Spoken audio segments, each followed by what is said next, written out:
Hi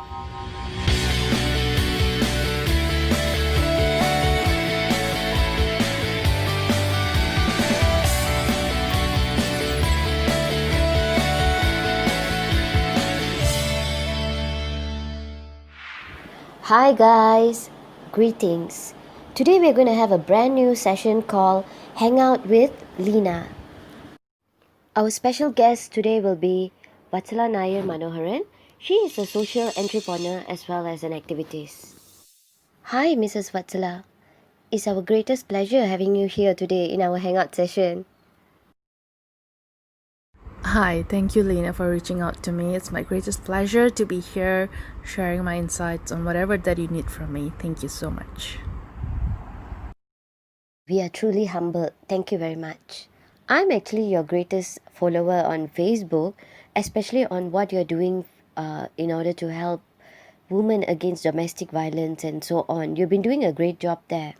This whole concept is basically involves around three main characters, which is Mira, Hasli, and Ashraf. Without further ado, let me explain to you about three of them.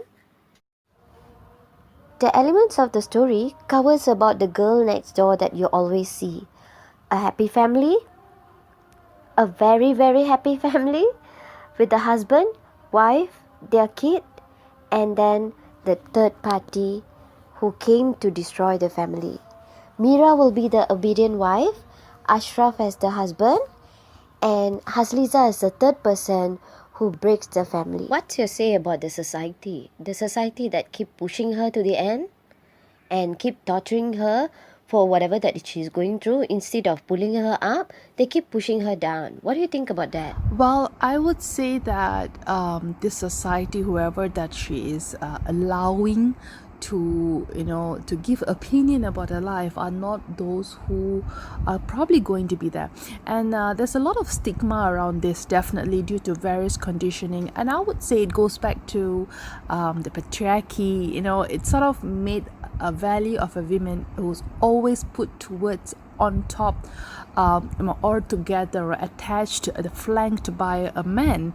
So and when a woman is undergoing that, and she's unable to when she's feeling devalued and demeaned and unable to continue that relationship, and when she walks away because she has rediscovered a value, or she knows that she deserves better, the blame is always put on the women.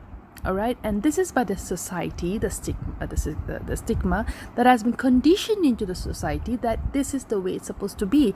Who says that? Who has came out with all this condition? Who is the person? So it's always very important for us to be empathic, be compassionate, be empathic on what another person is going through and why she had decided to do as such. It's just one word. It's always empathy first.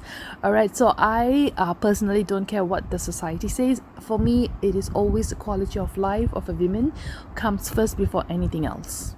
I'll start with Mira, yeah? Okay, Mira is a very conservative person.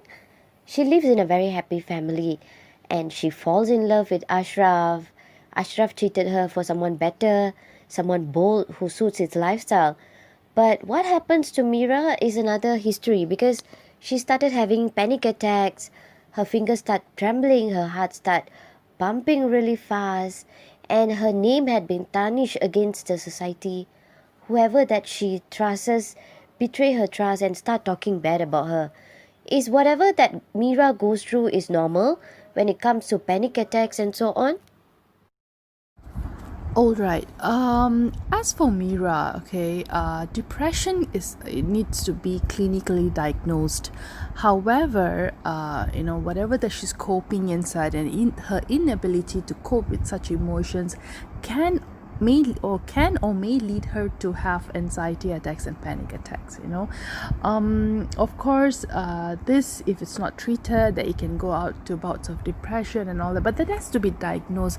However, as you know, it is very important for one to know when to seek help, all right? And the best help they can do for themselves is to help them to help themselves, right? It sounds very cliche, but once upon identifying such symptoms in them, and they know that they're unable to cope with such emotions, it is always best that they seek help. All right, they can seek for counselors, they can seek for a lot of NGOs are available for them to get free counseling and directions or awareness of what's going on in them, and to take the necessary step forward to move on. Thank you for your opinion on Mira, Mrs. Vatsala. Now, can I move to Hasliza? What about Hasliza? Hasliza is the third person involved in the entire story. Beside being bold, beside being popular, beside being rich, why would a woman go after a married man? All right. As for Hasliza's case, it could be because of a childhood experience, and to seek love, and when one actually gives them the love, it could take her to a more comfortable, like a very comforting, very nurturing kind of feeling. You feel loved, and that's always feeling amazing. But what happens here is that the married one, has decided to cheat on the wife, which is not which is not a right thing to do, right? Because we have made the promise to towards the constitution of marriage, and decided that I am going to be with you, loyal, trustworthy, and so on.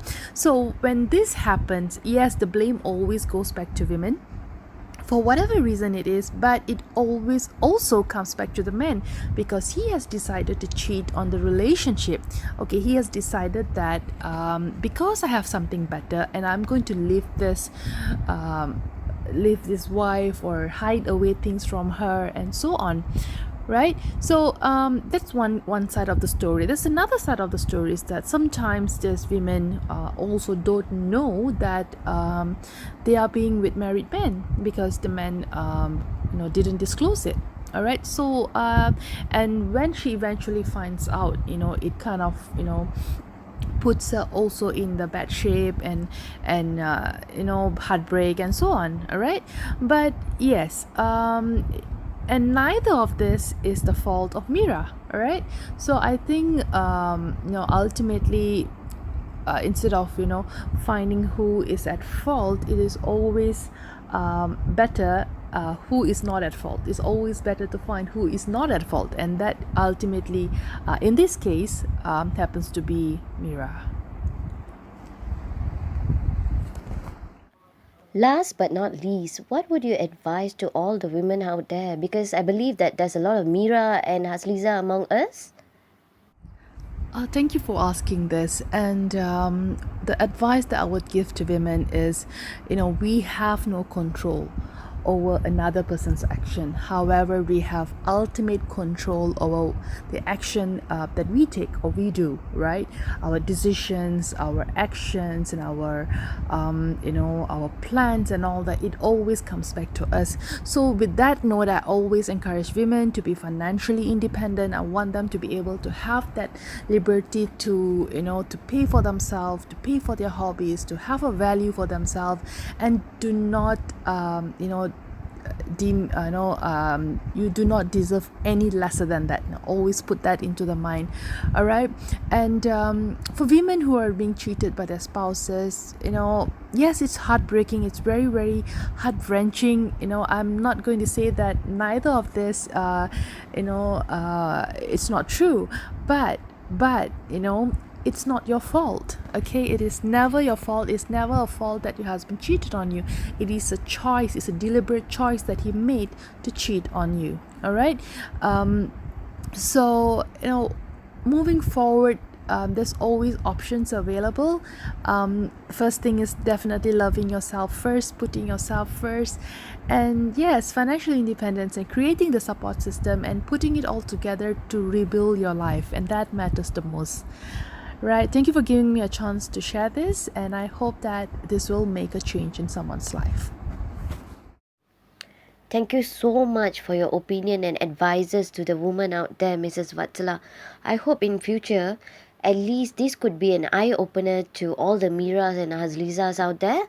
And the society, maybe they should stop talking bad about anybody.